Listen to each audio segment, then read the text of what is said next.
about kind of what inspired this channel. I'm sure we've all seen the R. Kelly interview, which is kind of old now, but it's kind of still relevant to so many issues in the world today. My personal story we'll get into, but I brought up the R. Kelly thing to say that kind of inspired my YouTube channel for today. I feel like I can relate with a lot of the things that the girls have gone through, minus the peeing and the hitting part.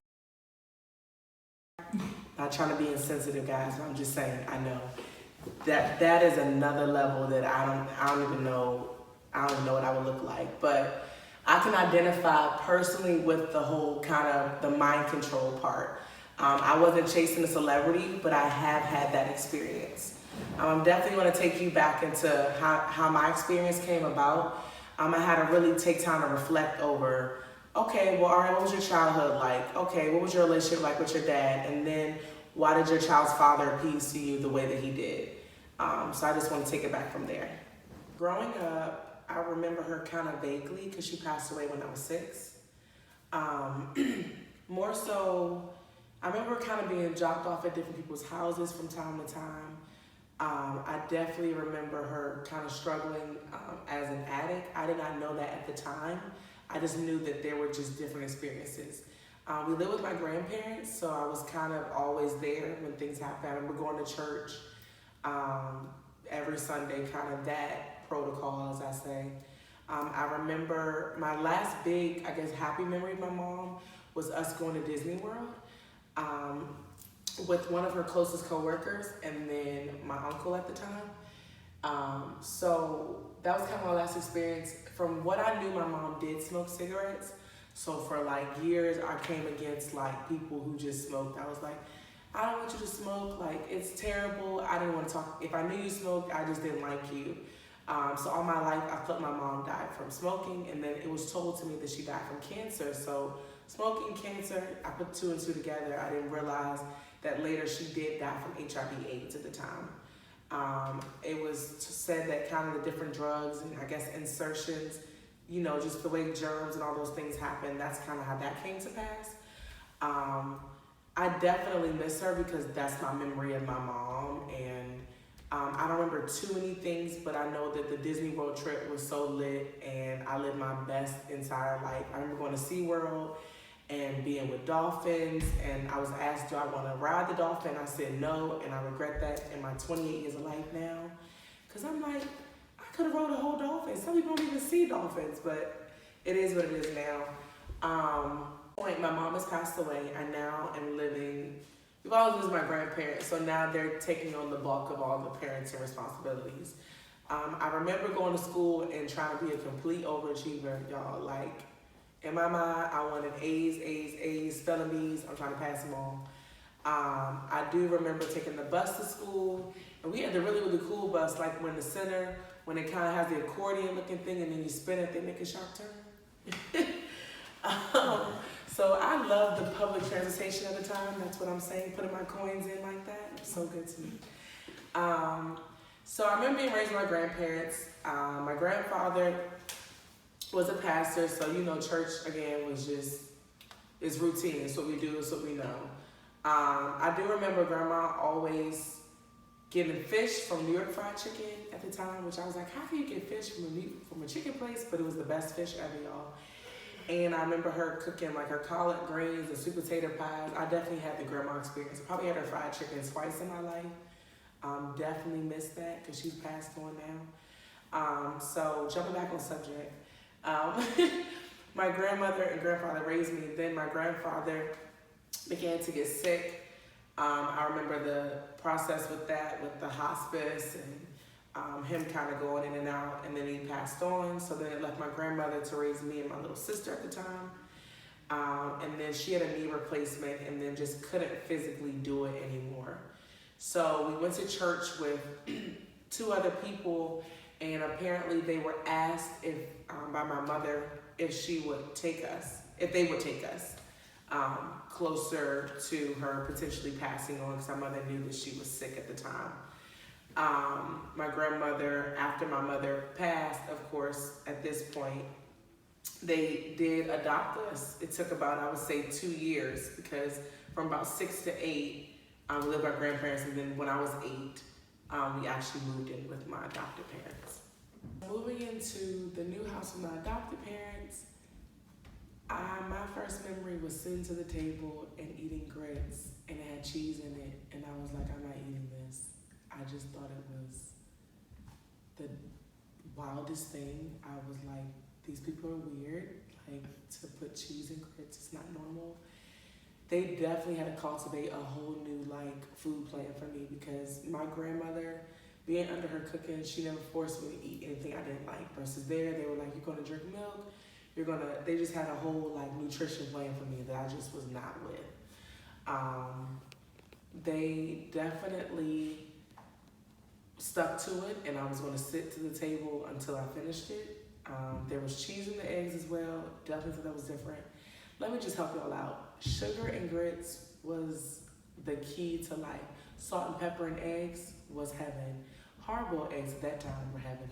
Wouldn't eat one now, but I'm just saying. It just was a new experience. My adopted parents, I didn't know them prior to them adopting us. They were members of the church that we went to. So I used to call them uncle and aunt. That was kind of like the way I referred to them.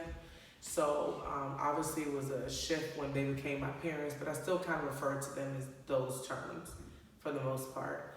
My experience with them was just kind of high and low, up and down, very definitely rocky.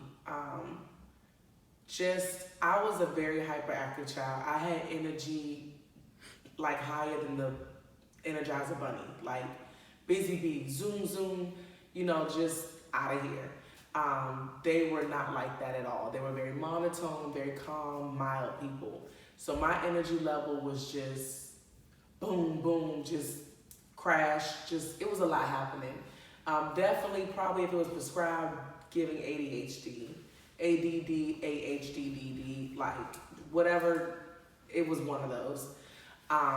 Definitely had just my different things. I felt like I had to over-explain everything that I did. Definitely was on punishment a lot, definitely in trouble a lot, definitely always had a mouth on me and kind of wasn't backing down regardless. Definitely went through a lot of struggles there. Had an interaction with a family member at the time when they touched me inappropriately. I brought it to my parents and they told the person to stay away. The person did stay away, but the issue never got handled. That made me feel like my story wasn't valid. It made me feel like they didn't believe me. My adopted mom told me, like, I do believe you. I do believe what you said. She said, I just am between a rock and a hard place because this is my family. The way that made me feel by them not dealing with the issue, it made me feel like they didn't really love me. It made me feel as if somebody could hurt me and they weren't going to do anything about it but tell them to stay away. So looking back on that in hindsight, it kind of spins me into how I became a mom at the tender age of 26. Even though I'm a little older, past the teen years, but kind of feeling like, well, we'll get into it.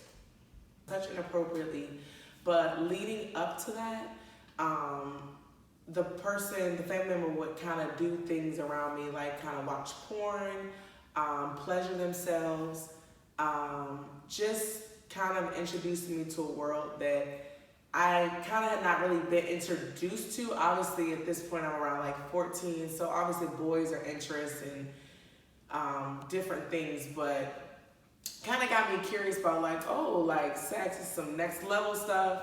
What's happening here? Definitely kind of opened the Pandora's box, as I would say, consider at that point. So fast forwarding to the R. Kelly thing, and then looking back to my child's father, when he came in the picture, he was a very manipulative person. He made me feel as though I mattered. He made me feel like he would protect me. And looking back, it was all definitely like mind control, but I didn't view it as that because I had obviously had daddy issues because I feel like my dad never stood up to the person who had done these things. And there's never an excuse to have sex or get pregnant at all. However, when I rewinded the tape watching the R. Kelly series, it kind of brought everything into perspective. Like, oh wow, I felt some of the emotions that these girls have felt. I've dealt with some of those things. And I heard a lot of feedback from other people saying, oh, they're insecure and they're this and they're that. And all those things are valid. But I guess I want people to know that you don't have to deal with the celebrity to feel that way. And also, I don't want their stories to get lost because of who did it to them. But I do want to address that it happens, it's real. My child's father, looking back in hindsight, he was very verbally abusive.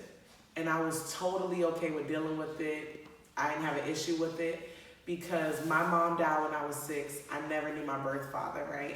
So in my mind, I wanted to be with the person who was blood related to my child, no matter how they made me feel, no matter what they said to me, because I wanted that image because my mom died when I was 6 and I never knew my dad. And I really, those things really mattered to me. Not even for image, but because I feel as though if I had known, kind of where I came from, because I didn't really have a lot of memories of my mom. And my mom was a straight shooter and kind of always spoke her mind. So a lot of the relationships in her life were very rocky. I believe she healed them close to her passing, but she kind of wasn't the best person, for lack of a better term. So a lot of her memories, they're not really, there are good ones, but it seems like it's a little more bad than good. So kind of going back to that, it's one of those, I realize I have to really deal with my issues so that I'm not looking to fill a void by being with my child's father, even though he's abusive, because I didn't have my mom when I grew up and I didn't know my dad. So that's kind of the place I'm at now, just kind of working, healing through that and learning that at the end of the day, like, God is our father. I'm a believer, I do believe in Jesus Christ. And at the end of the day, he's going to be the father to my child until God sends me the husband he desires.